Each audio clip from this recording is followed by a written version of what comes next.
Per 40 anni le sue forbici hanno incrociato e raccontato il glamour in laguna. Anche per Giancarlo Zennaro, 81enne storico parrucchiere dell'Hotel Bauer a Venezia, è arrivato il momento della meritata pensione. La sua, ci dice, è stata una vita meravigliosa. Nella sua valigia una miriade di aneddoti.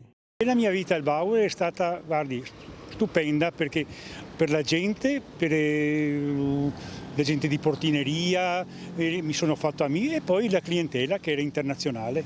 Un aneddoto, un signore brasiliano, marito e moglie, veniva e lui tutto il mese che rimaneva a Venezia prendeva su e lavorava in portineria. Gli piaceva servire in portineria, era miliardario, abitava in Brasile, a Rio, a Botafogo e lavorava in portineria.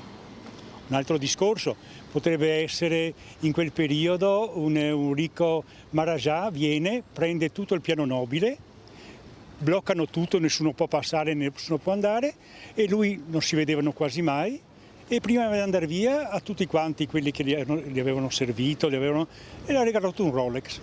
Tra le sue clienti più affezionate c'è anche la fotomodella Naomi Campbell.